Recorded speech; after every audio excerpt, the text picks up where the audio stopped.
berzikir, setiap keinginan kita untuk baca Al-Quran, setiap keinginan kita untuk baca salawat, setiap keinginan-keinginan yang baik itu adalah keinginan daripada Allah Subhanahu wa taala terlebih dahulu. Bermakna apabila kita melakukan ketaatan kepada Allah Subhanahu wa taala, itu petanda Allah Subhanahu wa taala memberikan kita kebaikan. Dan apabila Allah Subhanahu wa taala berkehendak tersebut, maka kehendak Allah sifatnya azali. Kehendak Allah azali. Bermaksud kehendak Allah taala itu sedia kala. Inilah satu ketetapan yang tidak sukar untuk kita faham, yaitu kebaikan kita ini adalah kehendak Allah Subhanahu wa taala yang bersifat azali, dan kehendak Allah taala itu disebut sebagai qada dan qadar Allah Subhanahu wa taala.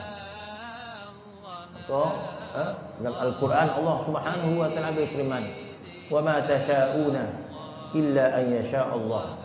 Wa ma tasha'una illa an yasha' Allah." Tidaklah kamu berkehendak, tidaklah kamu berkeinginan kecuali keinginan Allah Subhanahu wa taala sebanyak azali. Nabi sallallahu alaihi wasallam dalam satu hadis, Nabi menyebut jaffal qalam, pen, qalam. Allah Subhanahu wa taala menjadikan satu makhluk nama dia qalam. Dalam Al-Quran ada surah Nun wal qalami wa ma yasturun. Nun, huruf yang diketahui oleh Allah Subhanahu wa taala maknanya. Wal qalami, demi qalam. Wa ma yasturun, dan sesuatu yang ditulis oleh qalam. Apa yang dilakukan oleh qalam? Kata riwayat, ketika mana Allah Subhanahu wa taala menjadi qalam, wajib kita percaya, wajib kita beriman bahawa Allah ada makhluk nama dia qalam. Ianya ghaib sebab terlampau jauh. Ianya wujud tapi terlampau jauh, maka dia jadi ghaib pada pandangan kita. Tak ada seorang pun yang boleh melihat qalam itu bagaimana. Tetapi Al-Quran menyebut maka wujudnya makhluk Allah bernama qalam. Kata riwayat, bila Allah Ta'ala menjadikan qalam, maka Allah Ta'ala perintahkan kepada qalam, tulislah. Maka qalam bertanya, ya Allah, apa yang pun aku tulis, tulislah segala takdir yang akan berlaku sehingga kiamat. Siapakah yang menentukan takdir? Allah Subhanahu wa taala yang menentukan takdir. Maka Nabi bersabda, jaffal qalam. Nabi mengatakan bahawa pen itu telah selesai tulisannya. Hadis tersebut, qalam itu dawatnya sudah kering. Jaffal qalam bermaksud, makna kata ketentuan Allah sudah selesai. Sebab itu ada satu riwayat dalam kitab menyebut Allah Subhanahu wa taala ketika mana menjadikan manusia, maka Allah Subhanahu wa taala telah menentukan sebahagiannya ke syurga, sebahagiannya ke neraka. Dalam riwayat mengatakan, haza lil jannah fala ubali wa haza lin nari fala ubali. Sebahagian daripada manusia ini ke syurga, aku tidak peduli. Sebahagiannya ke neraka, aku tidak peduli. Sebab Allah Subhanahu wa taala, Allah dialah Tuhan. Maka Nabi bersabda, jaffal qalam. Tulisan takdir telah selesai ditulis. Bermaksud telah ditentukan siapa beriman, siapa tidak, siapa taat, siapa tidak. Siapakah maksiat, siapakah taat dan sebagainya. Bahkan siapa ke syurga, siapa ke neraka. Apakah Allah Subhanahu wa taala tidak mengetahui apa yang akan berlaku di padang mahsyar? Mana mungkin Allah Taala tidak mengetahui? Al-Quran, Allah Taala telah menyebut dalam Al-Quran. Apakah Allah Taala tidak mengetahui apa yang akan berlaku di padang mahsyar nanti? Allah Subhanahu wa taala mengetahui di manakah kita mati. Allah Subhanahu wa taala mengetahui bilakah waktu kita meninggal dunia. Bahkan Allah Taala mengetahui bagaimana keadaan kita meninggal dunia. Allah Subhanahu wa taala mengetahui apakah yang akan berlaku di alam barzakh nanti. Apakah kita di kalangan orang yang berjaya daripada seksaan, ataupun kita tergolong orang yang diseksa oleh malaikat azab? Apakah Allah Ta'ala tidak mengetahui apa yang akan datang? Allah Subhanahu wa taala mengetahui perkara yang akan datang. Ya'lamu ma baina aydihim wa ma khalfahum. Di antara ilmu Allah Subhanahu wa taala, ya'lamu ma baina aydihim. Allah Ta'ala mengetahui perkara yang akan datang, yang tidak mengetahui kita. Wa ma tadri nafsun madza taksibu ghadan. Seorang pun tak tahu apa yang akan berlaku besok. Wa ma tadri fi ayyi ardin tamut. Tak ada seorang pun tahu di manakah dia akan meninggal dunia. Yang mengetahui adalah Allah Subhanahu wa taala. Allah Taala mengetahui apa yang berlaku alam barzakh. Allah Taala mengetahui apa yang akan berlaku di padang mahsyar. Kita tidak mengetahui. Nasib kita pun Allah Taala mengetahui, sudah mengetahui di padang mahsyar nanti. Allah Subhanahu wa taala mengetahui siapakah yang masuk syurga, siapakah masuk neraka. Allah Subhanahu wa taala mengetahui.